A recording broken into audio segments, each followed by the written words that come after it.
Best moral stories. Ramachandrapuram అనే ఓ పల్లెటూరులో రాములు అనే వ్యక్తి కట్టెలు కొడుతూ జీవనం సాగించేవాడు. అతని భార్య కాంతమ్మ ఇంట్లోనే ఉంటూ అన్నీ చక్కబెడుతూ ఉండేది. ఊళ్ళో వీరికెవరితోనూ ఎలాంటి గొడవలు ఉండేవి కాదు. అలా ఉన్నదాంతో సర్దుకుపోతూ ఉంటారు వీళ్ళిద్దరూ. ఒకరోజు సాయంకాలం, ఏయ్ కాంతం, కాంతం, సేయ్, ఇంట్లోనే ఉన్నావా? అబ్బా, ఉండక ఎక్కడికి వెళ్తానండి? ఏమో, మీ పిన్నిగారితోనూ వదినగారితోనూ ముచ్చట్లు పెట్టడానికి వెళ్ళావేమో అని. లేదులేండి, అయినా వాళ్లతో ఎంతలో ఉండాలో అంతలో ఉంటేనే మంచిది. ఏంటే, ఏమైంది? లేనిపోని బడాయిలకి పోతారు. నీకది లేదా ఇది లేదా అని ఎదుటివాళ్లని హేళన చేస్తూ ఉంటారు. నాక్కూడా అదే బాధగా అనిపిస్తూ ఉంటుంది. నలుగురిలో నిన్ను తక్కువయ్యేలా చేస్తున్నాను. బా, మీరలాంటివేవీ మనసులో పెట్టుకోకండి. నేను సంతోషంగా ఉన్నాను. ఏదో ఒకరోజు బాగా సంపాదించి నిన్ను బాగా చూసుకుంటాను కాంతం. సరేలేండి, అలానే చేద్దురుగాని ముందు కాళ్ళు కడుక్కొనిరండి, అన్నం వడ్డిస్తాను అని అన్నం వడ్డిస్తుంది. రోజులు గడుస్తాయి. రాములు గొడ్డు చాకిరీ చేస్తాడు కాని ఎక్కువ డబ్బు దాచలేకపోతాడు. ఆ దిగుల్తో ఓ రోజు పనికి వెళ్లడం మానేస్తాడు. ఏమండి, ఏంటి ఇవాళ ఇంకా ఇక్కడే ఉన్నారు? పనికి వెళ్లరా? లేదే, వెళ్ళాలని అనిపించటం లేదు. ఏంటండి, ఏమైంది ఈరోజు మీకు? వెళ్ళి ఏం చేయమంటావు చెప్పు. ఎంత చాకిరీ చేసినా చేతిలో రూపాయి మిగలడం లేదు. వచ్చిన డబ్బు వచ్చినట్టు తినడానికి ఉండడానికి అయిపోతోంది. జీవితమంటే అంతేనండి. ఏం జీవితమో ఏంటో. కొంత డబ్బైనా వెనక ఉంటే రేపు ఆపదలో ఆదుకుంటుంది. కానీ నేనది కూడా చేయలేకపోతున్నాను. బా, ఏం కాదులేండి, అన్నీ అవే సర్దుకుంటాయి. ముందు మీరు లేచి పనికి వెళ్ళండి అని సర్ది చెప్పి రాముల్ని పనికి పంపిస్తుంది. ఆ సాయంకాలం రాములొచ్చేసరికి ఒక ఆలోచనతో సిద్ధంగా ఉంటుంది. ఏమండి, రండి, భోజనం వడ్డించేస్తాను. నాకు ఆకలిగా లేదే, నువ్వు తినేసేయ్. ఏవైందండి, ఇంకా దాని గురించే ఆలోచిస్తున్నారా? మరింకేం చేయమంటావు చెప్పు. రోజంతా ఎండలో కష్టపడుతున్నా సరే నేను అనుకున్న ఫలితం రావడం లేదు. మీరేం బాధపడకండి, నాకొక ఆలోచన వచ్చింది. ఏమిటే అది? మీరిప్పుడు కట్టెలు కొట్టి ఒకటే ప్రదేశంలో అమ్ముతున్నారు కదా. అవును, అక్కడ నాతో పాటు చాలా మంది ఉంటారు. అందరం కలిసే పనిచేస్తూ ఉంటాం, కలిసే అమ్ముతూ ఉంటాం. అది అక్కడ వచ్చింది పొరపాటు. అంతా ఒకే దగ్గర ఉంటే అందరికీ వచ్చేదే మీకు వస్తుంది. అదే ఎవ్వరూ లేని చోటుకెళ్ళి అక్కడో 10 రూపాయలకి ఎక్కువ అమ్మినా సరే అందరూ మీ దగ్గరే కొంటారు కదా.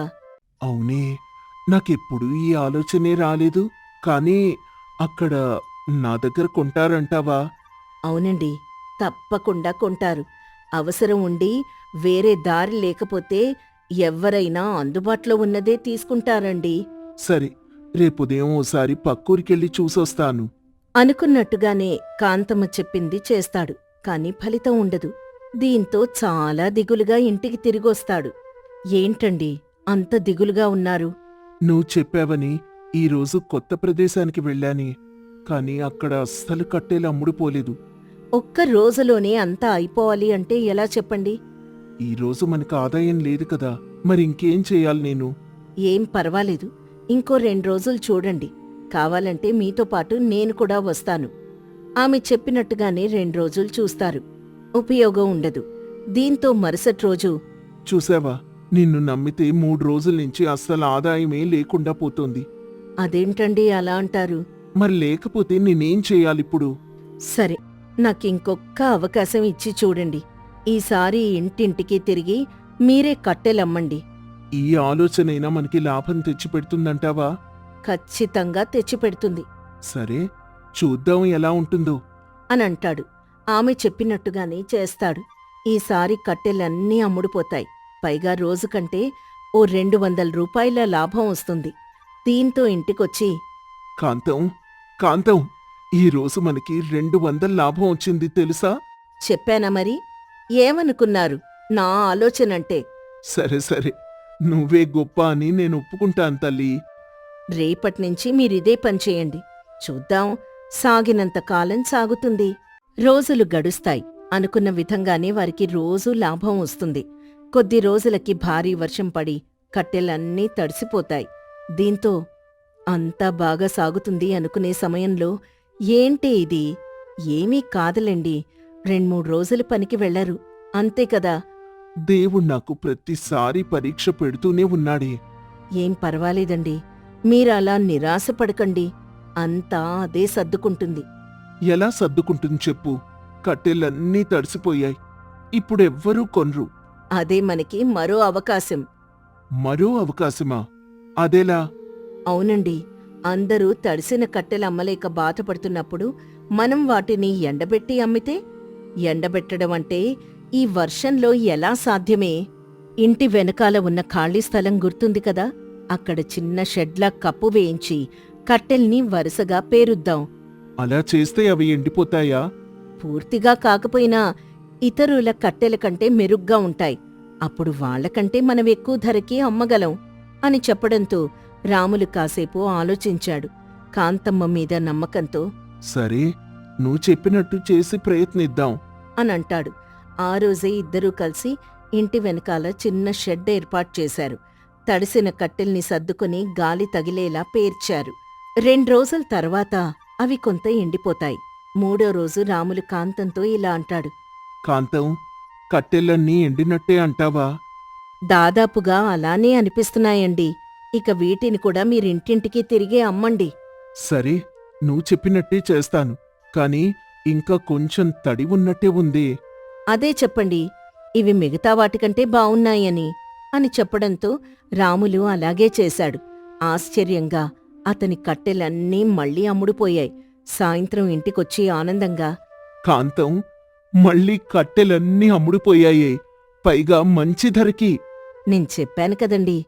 నువ్వు లేకపోతే మనకి ఈ రోజు ఇంత డబ్బొచ్చేదే కాదు కాంతం. పరిస్థితిని బట్టి మారాలి అంటారు కదా, మనము అదే చేశాం.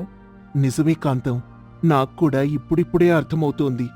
కొన్ని రోజులు అలా గడుస్తాయి. రాములు కొంత డబ్బు దాచడం కూడా మొదలుపెట్టాడు.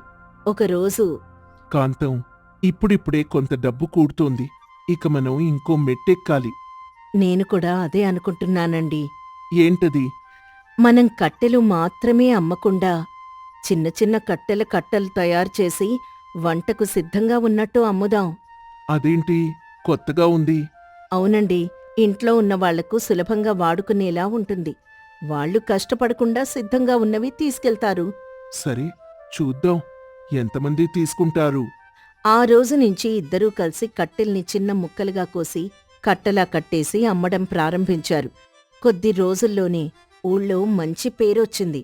రాముల దగ్గర కట్టెలు తీసుకుంటే పని తేలికవుతుంది.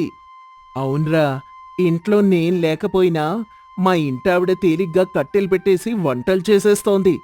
అదే మిగతావైతే ఆ కట్టెలు చిన్నవి చేయడానికి నా తల ప్రాణం తోకకొచ్చేది. నిజమే నిజమే, పైగా ముసలివాళ్లకి ఇలా చిన్న కట్టెలు బాగా ఉపయోగపడతాయి. నిజమేరా అని గ్రామస్తులు మాట్లాడుకుంటూ ఉంటారు. ఒకరోజు రాములింటికొచ్చి, కాంతం, కాంతం, ఈరోజు పక్కూరి వాళ్ళు కూడా మన దగ్గరే కొనుక్కోడానికొచ్చారు. అవునా, మంచిదే కదండి, మన వ్యాపారం పెరుగుతుంది. కట్టెలు కొడుతూ ఏమీ చెయ్యలేను అని కూర్చున్న నన్ను ఈరోజు అదే కట్టెల వ్యాపారంలో మంచి పేరు సంపాదించుకునేలా చేశావు. అదేం లేదులేండి, ఏదైనా మన భవిష్యత్తు కోసమే కదా. అవునే, నీ తెలివితేటలే అందుకు కారణం కాంతం. అందరికంటే మనం వేరుగా ఆలోచించాం కాబట్టి ఈ రోజులా ఉన్నామండి, అంతే అనంటుంది. ఆ రోజు నుంచి కష్టపడుతూ తెలివిగా ఆలోచిస్తూ ఇద్దరూ ముందుకు సాగారు. ఊళ్ళో అందరూ వారిని గౌరవంగా చూసేవారు. కష్టం తెలివి కలిస్తేనే జీవితంలో నిజమైన అభివృద్ధి సాధ్యం. ఒక ఊర్లో రామయ్య అనే వ్యక్తి ఉండేవాడు. అతనొక అమాయకపు పాతకాలపు రైతు. అతనికి గోపాలనే కొడుకున్నాడు. అతను పట్నంలో పెద్ద చదువులు చదువుకున్నాడు. ఇక అదే ఊర్లో ఉంటూ అందర్నీ మోసం చేసే వడ్డీ వ్యాపారి భూస్వామి పరమానందం. ఓ రోజు ఊర్లో వాళ్ళు, రే కిట్టయ్యా, మనిషి జీవితంలో చేయకూడని పనేంటో తెలుసా? ఏంటి చిన్నప్ప? అప్పురా, అప్పు చేయకూడదు. ఆ మధ్య పొలంలో ఎరువులకు డబ్బుల్లేవని అప్పు చేశాను. ఏది, మన భూస్వామి పరమానందం దగ్గరేనా? అవున్రా, అదే నేను జీవితంలో చేసిన అతి పెద్ద తప్పు. ఇప్పుడు ఏవైందని అంత బాధపడుతున్నావు? అతని గురించి తెలియందేముంది, తీసుకున్న అప్పు కంటే ఎక్కువ వడ్డీ వసూలు చేస్తూ పీడించుకు తింటున్నాడు. వాడికెవరో ఒకరు బాగా బుద్ధి చెప్పాలరా. నిజమేరా కిట్టయ్య, ఇకపై ఏం జరిగినా భగవంతుడే చూసుకోవాలి. నా ఒంట్లో కూడా ఓపిక లేదు అని ఇద్దరూ ఆ పరమానందం గురించి మాట్లాడుకుంటూ ఉంటారు. ఇక ఆ సాయంత్రం రామయ్య కూడా ఇంటి బయట దిగాలుగా కూర్చొనుంటాడు. అప్పుడే లోపల్నుంచి అతని కొడుకు గోపాల్ వస్తాడు. నాన్నా, నాన్నా!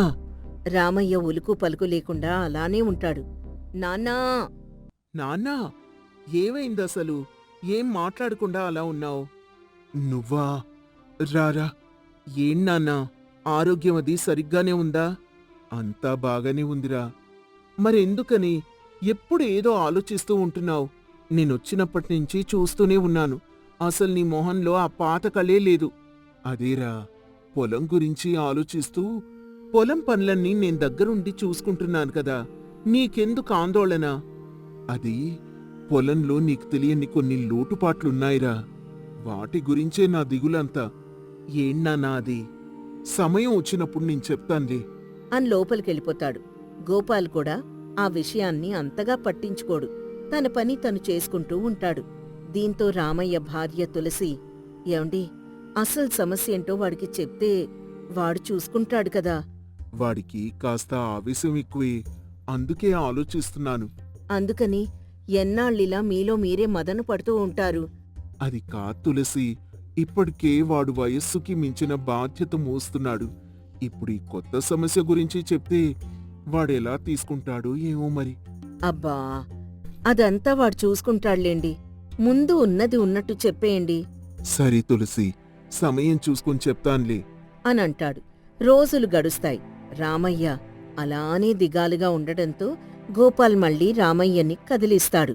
నాన్నా, ఏదైనా సమస్య ఉంటే నాతో చెప్పొచ్చు కదా, ఎందుకిలా మౌనంగా ఉంటున్నావు? అది మన పొలం మీద ఆ భూస్వామి కన్ను పడిందిరా. అదెలా నాన్నా? 10 ఏళ్ల క్రితం నీ చదువు, ఇంట్లో అవసరాల కోసం ఆ భూస్వామి దగ్గర అప్పు చేశాను.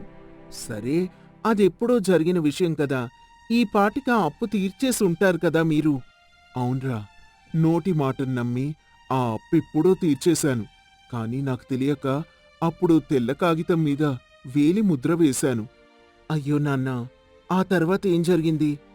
ఇప్పుడు ఆ అప్పు, అసలు వడ్డీ కలిపి 10,000 అయిందని, అప్పు కట్టకపోతే పొలం రాసిమ్మని ఆ కాగితం తీసుకునొచ్చాడ్రా. ఇది మరీ దారుణం నాన్నా. నన్నే కాదురా, ఈ ఊర్లో చాలా మందిని అతను అలానే మోసం చేస్తున్నాడు. మీరేం కంగారు పడకండి నాన్నా, నేను చూసుకుంటానులేండి అంటాడు. అతనికెలా బుద్ధి చెప్పాలా అని గోపాల్ ఆలోచిస్తూ ఉంటాడు.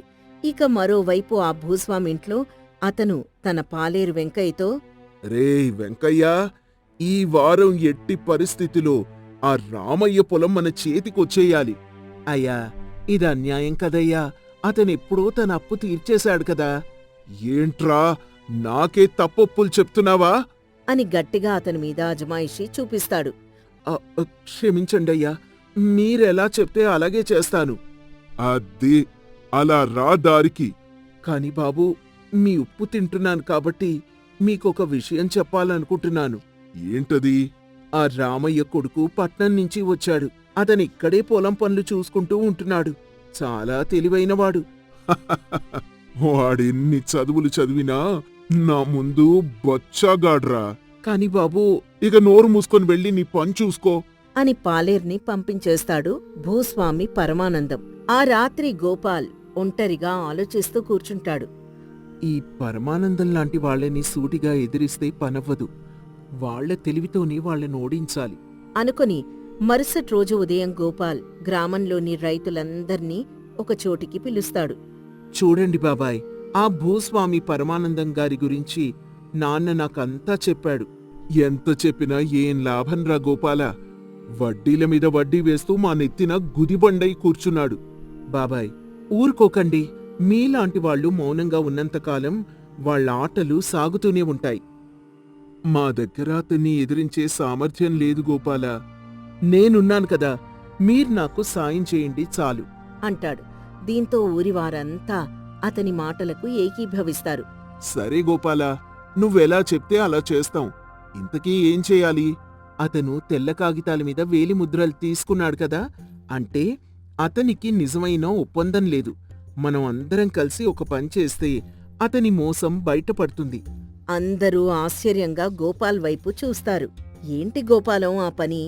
ఈ రోజు సాయంత్రం పంచాయతీ పెట్టిద్దాం. అందరూ అక్కడికి రండి. మిగతాదంతా నేను చూసుకుంటాను. సరే గోపాలం బాబు అని అంటారు మిగతా అందరూ. సాయంత్రం గ్రామ పంచాయతీ దగ్గర అందరూ చేరతారు. పరమానందం కూడా అక్కడికొస్తాడు. ఏంటి రామయ్య, అప్పు కట్టడానికి పంచాయతీ పెట్టించావా? కాదు పరమానందం గారు, నిజం చెప్పడానికి. నువ్వు చెప్పే నిజమేంటో చూద్దాం. ముందు మీరు చెప్పండి, మా నాన్న మీ దగ్గర అప్పు తీసుకున్నాడా? తీసుకున్నాడు. ఇదిగో కాగితం కూడా ఉంది. ఆ కాగితం మీద ఏం రాసుంది? అప్పు వివరాలున్నాయి. అందరూ వినండి. కాగితం మీద ఏముంది అని అడిగితే వివరాలు ఉన్నాయి అంటున్నారు, కానీ చదివి వినిపించలేరు. గ్రామస్తులు ఒకరినొకరు చూసుకుంటారు. సరే పరమానందం గారు, మీరు నిజంగా నిజాయితీ గలవారైతే ఈ కాగితాన్ని ఇక్కడే చదివి వినిపించండి. పరమానందం తడబడతాడు. అది అవసరం లేదు. అందులో ఏముందో నాకు తెలుసు. మీకు తెలుసు కానీ మాకు తెలియదు కదా. అంటే ఇది ఖాళీ కాగితం అన్నమాట. పంచాయతీ పెద్ద ముందుకొస్తాడు. పరమానందం, ఇది నిజమేనా? ఖాళీ కాగితాల మీద వేలి ముద్రలు తీసుకుని ప్రజల్ని మోసం చేస్తున్నావా? నేను మోసం చేస్తున్నానా? కావాలంటే మీరే చూడండి. వీళ్ళంతా నా దగ్గర నిజంగానే అప్పు తీసుకున్నారు. సాక్ష్యం ఈ వెంకయ్యనే. అవును బాబు, అవును. వీరంతా అయ్యగారి దగ్గర అప్పు తీసుకున్న మాట వాస్తవం. మరి తిరిగిచ్చిన మాట? నేను ఈ భూపతి గారి ఇంట్లోనే ఉంటాను బాబు. వీళ్ళు డబ్బులు తీసుకునేదే తప్ప తిరిగిచ్చింది నేనెప్పుడూ చూడలేదు. అర్థమైందిగా? వీళ్ళు డబ్బులు తీసుకున్నారు అనడానికి నా దగ్గర సాక్ష్యం ఉంది. మీ దగ్గరే ఉంది. మర్యాదగా వడ్డీతో సహా నా డబ్బు నాకు తిరిగివ్వండి అని కోపంగా అక్కడి నుంచి వెళ్ళిపోతాడు. చూడు గోపాలం, నోటి మాటలిక్కడ చెల్లవు. ఏదైనా ఉంటే సాక్ష్యం తీసుకొనిరా అని పంచాయతీ పెద్ద కూడా వెళ్ళిపోతాడు. చూడు బాబు, ఇన్నాళ్ళు ఏం చేయలేక మేం మౌనంగా ఉండిపోయాం. కానీ నువ్వు మొదటిసారి అతని గురించి బయట పెట్టావు. అవును గోపాలం, నువ్వే ఏదైనా మార్గం ఆలోచించు. మేం నీకండగా ఉంటాము అని గ్రామస్తులు కూడా అక్కడి నుంచి వెళ్ళిపోతారు. గోపాలం ఒక్కడే దీర్ఘంగా ఆలోచిస్తూ కూర్చుంటాడు. అర్థమైంది. అతని బలం వెంకయ్య. ఆ వెంకయ్యని పట్టుకుని నిజం చెప్పిస్తాను అని అర్ధరాత్రి ఎవ్వరికీ తెలియకుండా వెంకయ్యని కలవడానికి వెళ్తాడు. వెంకయ్య మామ, నిజం చెప్పు. నువ్విందాక పంచాయతీలో అబద్ధం చెప్పావు కదా? అవును బాబు. ఎందుకంటే మా వంశ పారంపర్యంగా ఆ ఇంట్లోనే సేవలు చేస్తూ ఉన్నావు. ఈరోజు నేనతనికి వ్యతిరేకంగా వెళ్తే రేపు నాకంటూ బ్రతికే ఉండదు. మామా, నీకు నీ కుటుంబానికి నేనండగా ఉంటాను. నన్ను నమ్మి రేపు పంచాయతీలో ఉన్నది ఉన్నట్టుగా చెప్పు. నా వల్ల కాదు బాబు అని వెళ్ళిపోతాడు వెంకయ్య. మరుసటి రోజు పంచాయతీ జరుగుతుంది కానీ ఊహించని విధంగా వెంకయ్య అసలు నిజం చెప్పేస్తాడు. అమ్మ భూపతి, ఇన్నాళ్ళు వీళ్లతో ఆడుకున్నావన్నమాట. మర్యాదగా ఎవరి డబ్బు వాళ్ళకిచ్చేసేయ్ అనంటాడు పంచాయతీ పెద్ద. దీంతో భూపతి అలాగే చేస్తాడు. కాని వెంకయ్య మీద పగ పెంచుకుంటాడు. రే వెంకయ్య, చెప్తారా నీ సంగతి అని అక్కడ్నించి వెళ్ళిపోతాడు. బాబు గోపాలం, నువ్వు చదువుకున్నావు కాబట్టి ఇంత తెలివిగా ఈ పరిస్థితిని వ్యవహరించావు. మేం నీకెప్పుడూ రుణపడి ఉంటాం అని పొగుడుతూ ఉంటారు. రామయ్య కళ్లల్లో ఆనందం నిండిపోతుంది.